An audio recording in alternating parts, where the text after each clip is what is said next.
Assalamualaikum everybody. Today we are going to talk about human memory. तो human memory जो होता है उसमें फॉर एग्जांपल ह्यूमन मेमोरी में तीन चीज़ें एलिमेंट्स इम्पोर्टेंट होते हैं। फर्स्ट ऑफ ऑल हम बात करेंगे कि मेमोरी क्या है। Memory is the process of ability to encode, store and remember information.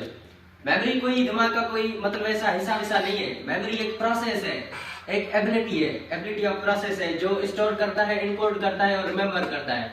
Encoding क्या है? इनकोडिंग है कि mental representation of any information, किसी भी इंफॉर्मेशन की मेंटल रिप्रेजेंटेशन बनाना दिमाग में, या फिर उसको किस में ट्रांसफर करना, शॉर्ट टर्म में या फिर लॉन्ग टर्म में। ठीक है, उसके बाद आता है स्टोर। स्टोर क्या करना है? you know that store means to place encoded information in brain. Okay, remember क्या होता है? the retrieval of stored data in a brain.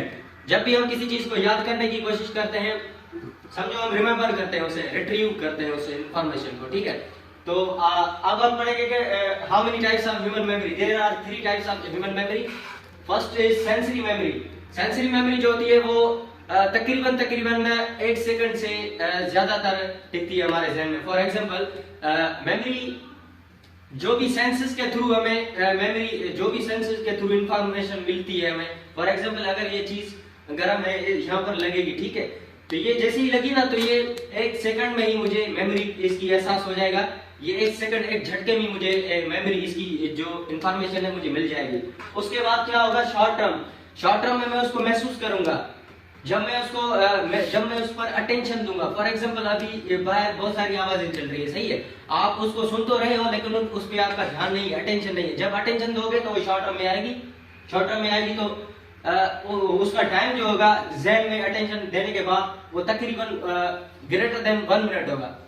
ठीक है, और उसके बाद जब अब आपने अटेंशन भी दिया है, अब एक प्रोसेस होता है कि लाइफ टाइम उसको कैसे याद रखा जाए। ठीक है, उसको हम लॉन्ग टर्म मेमोरी भी कहते हैं या फिर लास्टिंग भी कहते हैं। ओके, तो लॉन्ग टर्म मेमोरी के 2 टाइप्स होते हैं, डिक्लेरेटिव एंड प्रोसीजरल से। ठीक है, तो डिक्लेरेटिव को हम एक्सप्लिसिट भी कहते हैं या फिर कॉन्शियस भी कहते हैं, और इसको हम इम्प्लिसिट भी कहते हैं या फिर अनकॉन्शियस कहते हैं।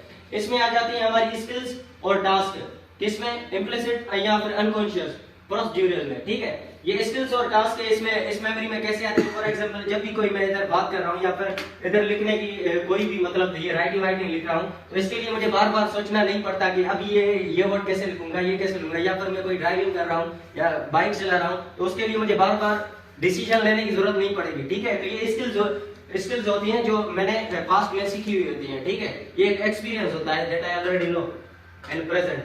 और ये यहाँ पर डिक्लेरेटिव जो होता है ये कॉन्शियस होता है। फॉर एग्जांपल इसमें आ जाता है हमारे इवेंट्स और फैक्ट्स आ जाते हैं। फैक्ट्स डिपेंड करते हैं कॉन्सेप्ट पे। अभी मैं जो भी बात कर रहा हूँ ये आपको समझा रहा हूँ, ये क्या है? फैक्ट्स है, कॉन्सेप्ट है। मुझे कॉन्सेप्ट है इसलिए मैं बात कर रहा हूँ। जो भी मैं यहाँ पर बता रहा हूँ ये कॉन्शियस होके बता रहा हूँ, अनकॉन्शियस नहीं। I am aware to what I am talking to you. Okay, episodic और सेमेंटिक।